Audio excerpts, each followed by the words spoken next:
Hello there! I love nature, and that includes clean and safe environment. From here, see you in my next videos.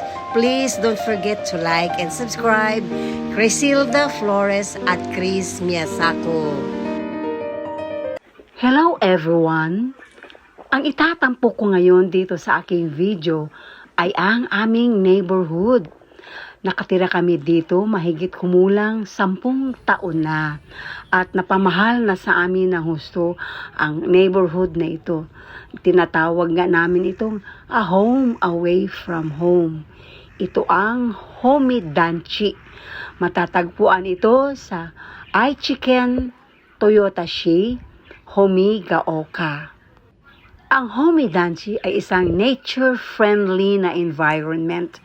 Napapaligiran ito ng forested area, merong maliit na lawa na nagiging sentro ng atensyon ng karamihan, lalong-lalo na yung bumibisita sa aming neighborhood.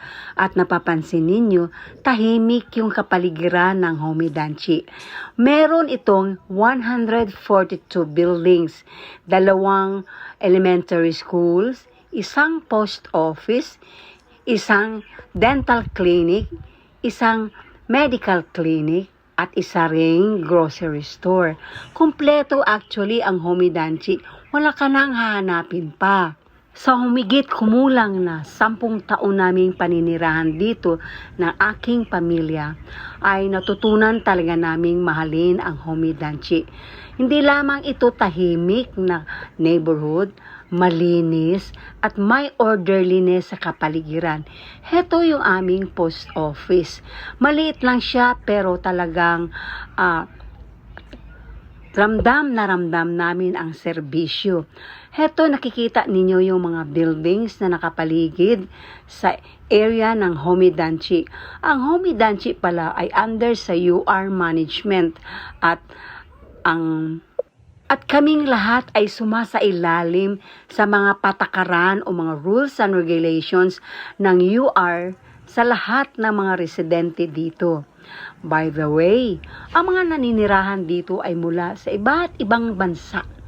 Halimbawa, yung mga Brazilians, may mga duguring mga Japanese, gaya rin namin, at meron ding mga Filipinos, mga Vietnamese, Thailanders, may mga Chinese din, Peruvians, Mexicans, Argentinians, at marami pang iba.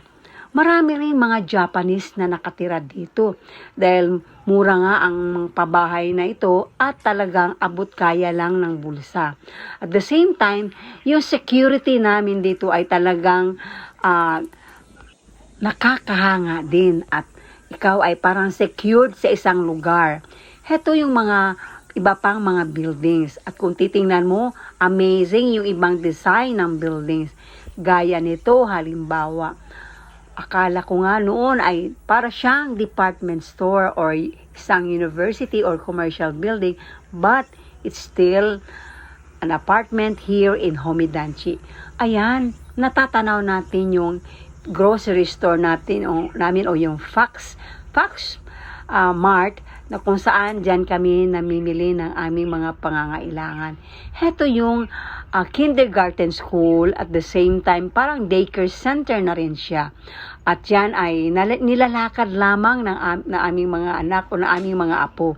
Ang mga apo ko ay dyan lahat dumaan nung sila ay kindergarten pa. At heto naman ay bahagi pa rin ng Homidanchi. Makikita natin ang mga building ay halos magkamukha lang. Ang Homidanchi ay isang halimbawa ng pagsusulong ng kalikasan. Ito ay tahanan ng makukulay na halaman at mga punong kahoy na nagbibigay buhay sa kalikasan ng lugar na ito. Ipinapakita nito ang importansya ng pag-aalaga ng kalikasan gaya nitong nakikita nyo ngayon.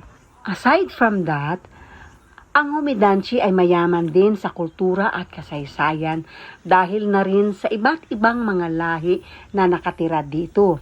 At talagang binibigyan namin ng halaga ang mga kultura at kasaysayan na aming mga kapwa residenteng mga Japanese. Ang mga tradisyonal na pagdiriwang at aktibidad tulad na mga festival at sayawan ay nagpapakita ng pagmamahal namin sa aming mga kapwa residente na mga Japanese. Kaya dito sa aming neighborhood sa Homidanchi ay miminsan lang talaga nagkakaroon ng mga kunting kaguluhan dahil ang bawat isa ay nirerespeto at niyayakap ang mga kultura at tradisyon na pinanggalingan nitong bansa. Kaya naiiwasan namin yung mga pagsasalungat sa bawat isang mga paniniwala. Kaya naiiwasan dito sa aming neighborhood ang mga kaguluhan ng mga di pagsasang-ayon sa mga bagay-bagay dahil kaming lahat ay nagbibigay ng pangunawa, ng respeto sa mga paniniwala ng kultura at mga kasaysayan ng bawat mga residente na nanggagaling sa iba't ibang bansa. Kaya, hindi mahirap mag-maintain ng kalinisan, katahimikan, at serenity sa aming neighborhood dahil sa mga pag-uugali ng mga residente na talagang niyayakap namin ang mga kultura at paniniwala ng bawat isa mula sa iba't ibang lahi. Bawat dalawang buildings ng Homidanchi ay may mga playground para sa mga bata. Ito naman yung parang pinaka-main park na kung saan kahit sino ay pwedeng pumunta dito, bata man o matanda. Ito ay makikita sa parang gitnang bahagi ng Homidanchi. Gaya ng nabanggit ko kanina, may mga serbisyong pampubliko sa Homidanchi tulad ng paaralan, tulad hospital o clinics at iba pang mga pasilidad na nagbibigay kaginhawaan sa mga residente dito. Meron ding mga buses na dumaraan every 25 to 30 minutes at may mga bus stop na kung saan dun ka pwedeng pumara o sumakay at pumara na rin kung ikay bababa na. Kompleto talaga ng mga pasilidad o mga basic facilities ang Homidanchi. At ang bawat building ay may mga parking areas na kung saan ay magbabayad ka lamang ng monthly rental fee sa iyong parking area. At meron ding mga pahingahan gaya nito. Talagang amazing yung Homidanchi dahil ang kapakanan ng mga residente ang talagang binibigyan ng pansin o ng value ng UR management. Sa nakikita ninyo, means ito halimbawa ay basurahan ng dalawang buildings na ito. At yan ay talagang nami-maintain dito sa Homidanchi. Ito naman yung isa sa mga elementary schools ng Homidanchi. At talagang walking distance lang ng mga bata mula sa kanilang mga apartments. At ito naman yung aming dental and medical clinics. At ito ay open every day, 7 days a week. Hanya nakikita natin ang kalinisan ng Homidanchi. At talagang maa-amaze ka. Ang mga residente dito ay halos magkakakilala na. At pag merong mga biglaang problemang dumarating ay nagtutulungan at nagdadamayan ang bawat isa. Ito yung FaxMart. Dito kami namimili ng aming mga pangangailangan.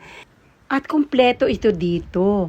Mula sa karne, gulay at iba pang mga basic needs namin. Ito yung aming lawa. Masasabi kong ang Homidanchi ay tahanan ng isang masikap na komunidad ng iba't ibang lahi ng mga tao. At dahil lahat dito ay nagtatrabaho.